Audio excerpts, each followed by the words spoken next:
終了。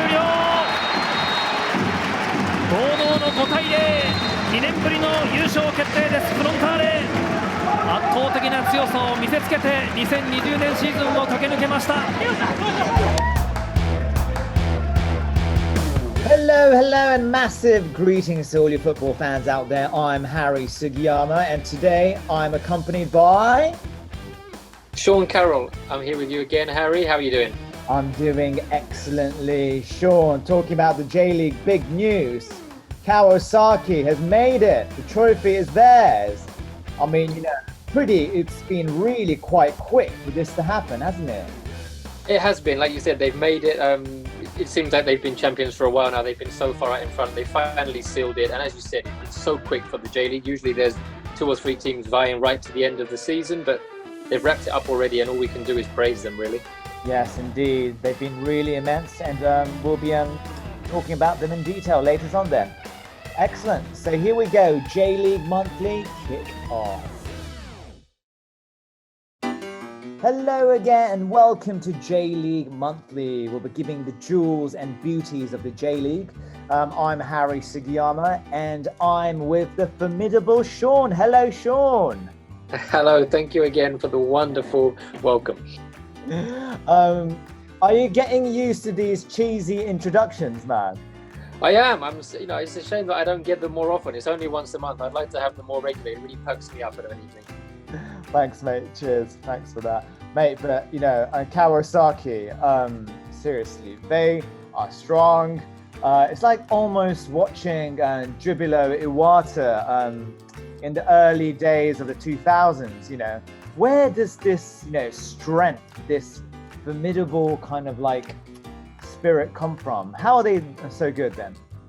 I think obviously you have to look at the coach. The coach, Toro Oniki, has got the team playing such a philosophy that every player in the squad knows exactly what kind of football the team is supposed to be playing, what the coach wants of them. And you look at the team, and whichever player is playing, they've got so much strength in depth. People often talk about that in football, but it's so vital for the way this team works. Whichever player is starting, whichever player is coming off the bench, if you look at their team, they've almost got 2 players in every position that are at the same level. And I think that's been so key for them this season. Totally. I mean, it's difficult to kind of highlight a single player, but who's been your player of Kawasaki who's impressed you the most or impressed you to a massive extent? I think, as you said, I was tempted to go with a defensive player just to be a bit different, because I like to be a bit different. But it's hard, I think, this season to look beyond Kaoru Mitoma. He's kind of come in. No one really knew much about him before the season. And often in the J-League, we get talented players come in and make a bit of an impact. But he's gone above that. He's scored a lot of goals. He's made a lot of assists. He looks so confident for a player who's in his first full season as a professional. And I think, he's got a very, very bright future. He's really, really stood out for me. Sean, let me go with my pick. Like yourself, I like to be different, and I'm going to put my stamp on a defensive player of Yamane. This guy came in from Shonan. He'd never played right back in a back 4, right? He comes in, and my God, the way he links up with the other players like Ienaga going up the flank, and then he kind of overlaps like on the inside lane too. I scored 2 amazing goals in 2 games in a row, and he's been a fascinating player to watch. Yeah, I completely agree. He was on my short list as well. As you said, he came in from Shonan, and he always stood out there. And Shonan have got a history of producing very good players who've then gone on to achieve bigger things. But you're looking at Kawasaki, as you said, where's he going to fit into this system? Is he going to be a backup? Is he going to maybe, struggle for minutes? But not at all. He came in, set himself as the first choice right back, defensively, going forward, being fantastic. So it's very hard to disagree with him being put forward as well. Yeah, so many reasons and so much to talk about how, Kawasaki have taken the league by storm this year then. Excellent, cheers. Okay, and next up, incredible goals, fantastic plays. This is a J-League Power Plays.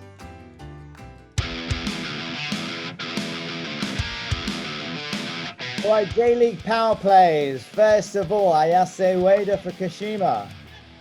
Yeah, this one I think was made by the first touch. If you look, he's taken the defender out of the play and then, yeah, just put it away. Beautiful stuff. You know, Ueda comes under a lot of criticism, especially for his performance for the national side. But this is a jewel in the making. I mean, he's finishing, as we can see here. I mean, there's so much bound for massive improvement. What do you think? Yeah, as you said, he's clearly a natural finisher. Sometimes he struggles a bit, but yeah, when he's on form, unplayable. Definitely. And Patrick, as ever. Yeah, Patrick's got to get half a goal for that, surely. Yes, off you go, lays it up. Nice finish. And then Kazuma Watanabe. I love this touch. Oh, look at that. Do you reckon he meant it? I'm not so sure. Did he mean it? Did he miscontrol it? Ooh. We'll give him it. Give him the credit out, man. Yes, Gucci finish once again. The man himself, Iniesta. All right, Sean, what do you think? Did he mean this? Again, we're going to have to give it to him. It's Iniesta. You can't say he didn't mean it. Okay, here we go. This is classic Cuenca, just for you. You know, we saw this time and time again when he was in Tosu. You know, there we go. 360. Yeah, very nice. Oh, yes. Yeah. Nice.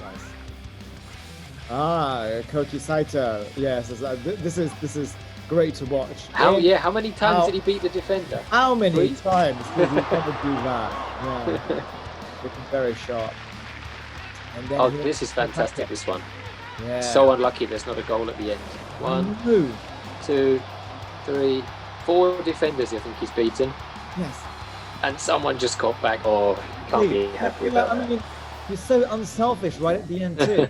But not a single word of complaint. Oh yes, I love it. This is incredible, this. Yeah, the first save is good, but yeah, it's the second one. And he looks happy with himself, as well he should. And Everaldo, yeah, here we go. Yes, classic Bona. Yeah, Brazilian strikers. All the time. But I love this, you know, the way he takes this one down. Yeah, well, he's shown here like 2 completely different aspects to his play. The Rabona, the kind of more technical thing, and this is just sheer power, getting in behind. And we'll see now his coach was very happy. Oh, yes. Like a Concorde. Here's another classic one from Hotaru Yamaguchi. This one's nice because it's just a pass. Yeah, he knows where he wants it to go, and very simple. Right. Oh, not sure. This one, that one. Yeah, I was gonna say keeper knows as soon as it's left his foot, he knows should be stopping that. But yeah, well done to the striker for seeing the space. Oh, but this is a great first touch. Yeah, another one where the first touch makes it. Buries it. Yeah. Quality finish. Oh, and this one too. Morishima, Hiroshima. Oof. Look at that. Oh yeah. Just off the post. Yeah. Off the keeper and in. Beautiful. We won't want to be watching that one. Yeah. Ricky. Yeah, this is another striker. You don't want to have him running at you with the ball at his feet. You don't want to give him the time to build up momentum, because when he does, this tends to be the end result. Great finishing skills. Okay. This one got goal of the month for October. Yeah. Oh! What a finish. What a beauty. And I don't know if we're going to see the celebration as well, but he looked very, very happy with himself. Yeah. Yeah, here we go. Even his coach smiled, and Lotina doesn't smile that often. Yeah, I know. The boss doesn't have a gormless expression on his face. Oh, man. Is that corner kick? Yeah. Just such a natural finisher, isn't he? Totally. Through the legs too. Got a bit of luck, but yeah, deserved it. Oh, and this is a legend of a game, because, you know, I'm going to use the word legend this time round, Sean, because this guy is. Come on, admit it. Yeah. No, he is. Yeah, you can't argue with it. He's still going. We're going to have like the monthly Kazu update just to tell everyone he's still going, still playing. He's out there playing against Iniesta. Of all people, who'd have thought that? To see that work. And then they won. He came on, and then a few minutes later, so he still brings something, doesn't he? Must be some kind of aura, some kind of magic. Totally. And it's incredible how his hair looks immaculate all the time. Yeah, I'm starting to thin out a bit, but he's got a good 20 years on me, and I'm kind of jealous. Definitely. Oh, the thing at work with Iniesta. But you saw afterwards, you know, they swapped shirts, they signed each other's shirts. There's a genuine respect there between the two of them, and it's fantastic. You know, football brings up these stories from time to time, and it's great that, you know, these two huge names from different sides of the world can share a football pitch. I think, yeah, everyone's got to enjoy that, surely. Of course, and I've got to say that the match ended in a rather interesting way, as you said, the winning goal. Yeah, I think Kazu came on in the 87th minute, and then the winner from I think it was Yasunaga, wasn't it? Came in the 93rd or 94th, something. I think almost the last kick of the game. Snapshot from the edge of the box, and yeah, fantastic. Again, you get the drama of Iniesta and Kazu on the pitch, and you get the added drama of a last-minute winner. Obviously, the fans didn't go too crazy because we're still observing sort of the social distancing and being careful. But as crazy as you can get right now in the J-League, the fans went there. Yeah, definitely want J-League fans to relive that bit of euphoria. It's up on the net. Check it out. The match between Kobe and Yokohama FC, and yeah, it will probably spice up an element of your day then. Next up, let's go to player Q&A. We're going to be we're interviewing Nagoya's man, Mitch Langrak.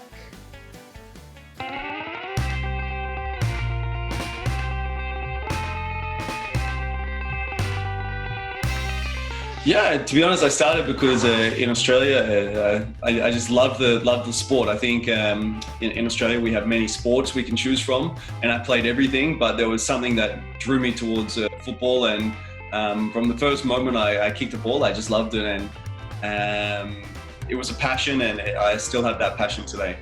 Rugby?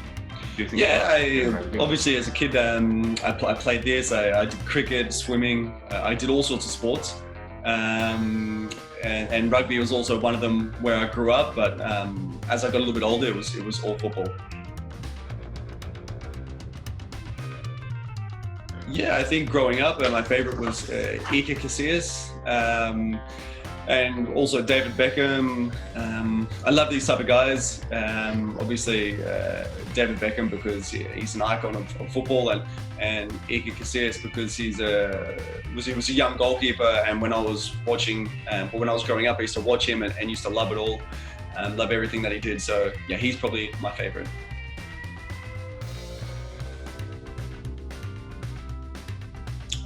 Yeah, I would still be a goalkeeper, I think, because as a goalkeeper, like I said, you have a chance to have a big influence on the game, and you have a chance to make big moments, and maybe everybody thinks you're going to lose or concede a goal, and you can come up with a big save, and it really gives everybody a good boost. So I enjoy being a goalkeeper, and if I could choose again, I would still be a goalkeeper. Yeah, obviously, Iniesta is one of the best players to ever play the game, and he's in Japan playing, so it's always a very big challenge playing against him. But there is obviously,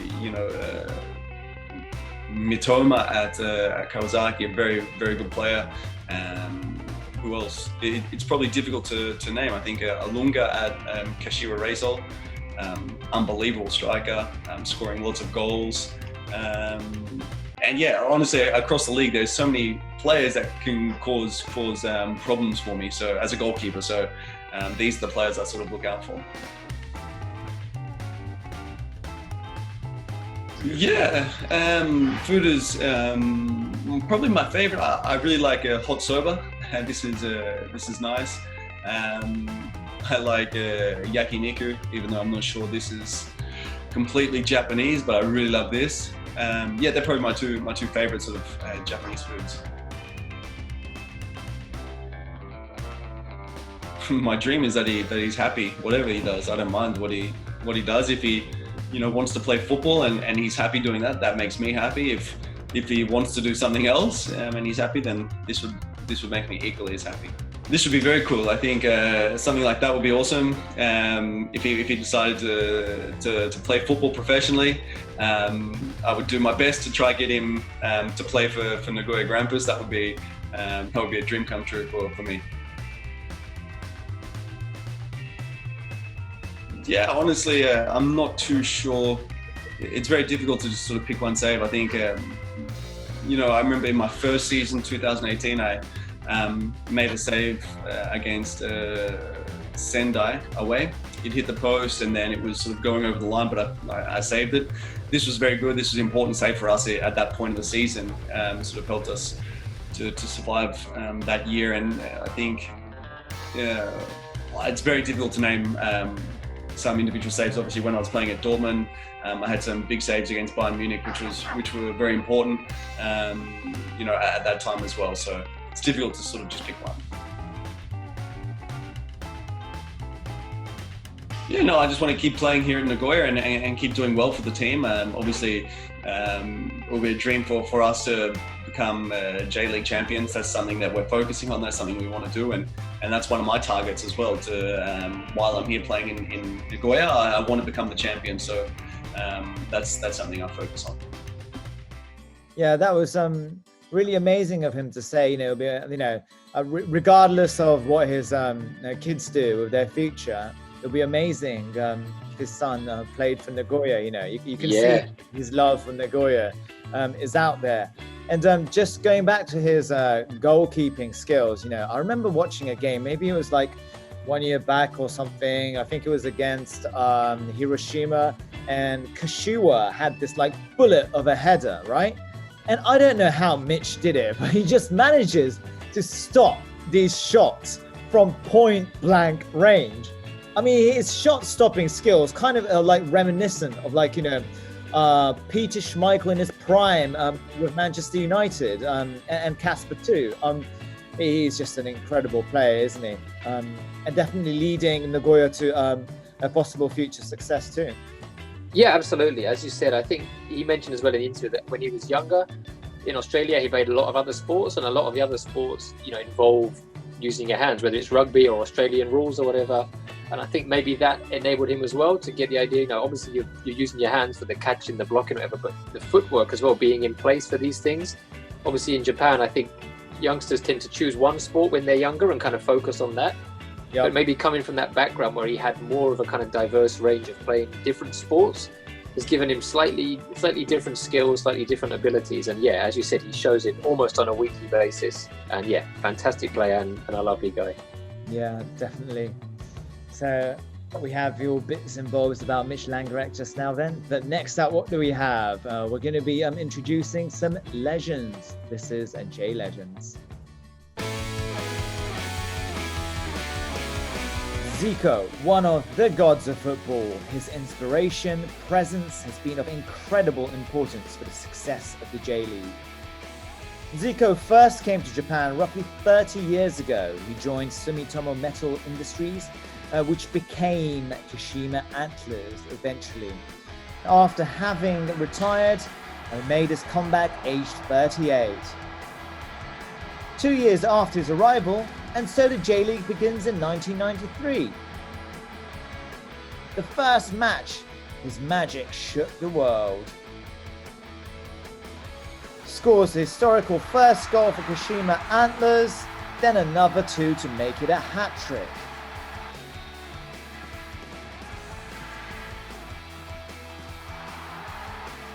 His presence leads the club to a triumph for the first stage of the first ever J-League.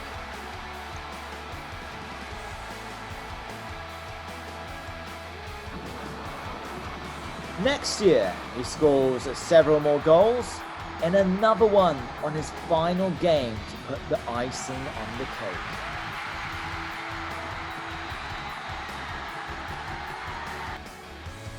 He has become a total legend for all football fans in Japan. Bom, realmente é um momento emocionante na minha vida. Há 3 anos, quando eu vim para cá, vim disposto a dar o melhor, passar toda a minha experiência. E hoje fico orgulhoso de saber que o Kashima é uma realidade mundial. O Japão está de parabéns por ter conseguido chegar onde chegou. E obrigado a todos vocês por tudo que vocês têm feito por mim, pois o Japão jamais será esquecido, principalmente Kashima. ficará para sempre marcada no meu coração. Obrigado a todos vocês. Even after retirement, Zico continues to help Kashima to excellence. His winning mentality flows in the Kashima blood forever. But don't you find it incredible that even after leaving Kashima as a professional football player, he's continued to support Kashima, like not half-heartedly, but 140-50%, right? With what he's doing, even with his work as technical director right now. Yeah, that's the thing. When he's often spoken about when he first arrived, he was given the offer and he told them, I think initially, that he would see. He'd already retired from playing. He said he would come and see. I think he said he'd give it 2 or 3 months, see if he felt he could do it as a player, and if not, he wanted to help another way. And then once he decided to give it a shot, he said his main goal initially was to increase the level of professionalism. Obviously, at that point, Japanese football wasn't professional, so he wanted to instill that even as a player that time. He wanted to work on things off the pitch, the way the training ground was organized, the way the team trained, things like diet, all of that stuff. So he obviously always had that kind of sense, even when he was playing. And then I guess, having spent the end of his career here and stuff, also managed the national team, of course. I guess he traveled around the world a bit, worked in a few other countries and couldn't resist the lure of coming back. And as you said, now technical director, he's still doing the same things. He's making sure he doesn't tread on the feet of the coaches and everyone, but he's overseeing things and he's making sure that those standards that Kashima have reached, obviously most successful club in Japan, he's making sure those standards don't slip, because obviously if you're a coach or a player there and Zico's your boss, you don't want to put in any less than 100%. Yeah. You've had the opportunity of actually talking to him in person, right? Yeah, I interviewed him a couple of months ago for a book I'm working on, and yeah, you could tell then that he's really got. I asked him pretty much what you just said. Why take the risk when you've already retired? You're already a legend in Brazil. Why take the risk of coming to a place where there's no professional football? And he said, well, he didn't see it as that. He said there was a football culture here. It wasn't professional yet, but Japan had done well in the Olympics, maybe 20 years previously. And he said he wanted to come and help to help those roots to grow. So yeah, you can see that he's very serious about what he's doing. And yeah, as you said, the fact he's still here now, 30 years after he first came, means that there's definitely a bond that he feels as well. Obviously, fans here, especially Kashima fans, have a bond with him, but I think it's definitely reciprocal. Yeah. You think about the J-League, you think about the history of the J-League, you've got to talk about Zico, right? Yeah, he's up there, as we said before, he's up there with the legends of the world game. If you were to make a list of the top, I don't know, top 10, top 5, top 3, he'd almost certainly be in that. Yeah, an absolute legend of the world game, and for sure, what a figure for the J-League. Contributed so much, and as you said, he looks like he's going to keep doing so for the foreseeable future. Nice one. Cheers. Last bit of news for you guys today. Thailand, Bangkok, the J-League. Something incredible has happened. Just look at these trains. Well, look at this. Hey, Sean, what do you make of this? Can you see what's going on? Yes, now I see it. Now we're closer in. Yeah, these are J-League players. These players from every team, I guess, right? Yeah, this is incredible. Like, imagine those young Thai kids out there looking at their heroes, but also seeing Iniesta, and there was Makino a couple of seconds beforehand, but just seeing them on the surface of everyday life. I mean, this is just great for the J-League, isn't it? I think so, yeah, because as you said, you'll get football fans will seek out games or seek these things out, but having it there when they're on their commute, they're going to and from school, they're out and about, going out for dinner, going for a drink, and you see this, it helps to spread the J-League. Maybe people that weren't aware, Chanativ, Tiraton, Tirasin, they're here, they're doing well, and as you said, they're there alongside these other players that they would have seen, they would have heard of.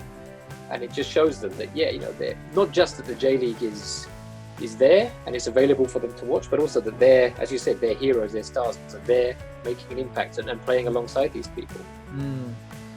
What do you make of these Thai players who've come into the J-League in the last couple of years and succeeding?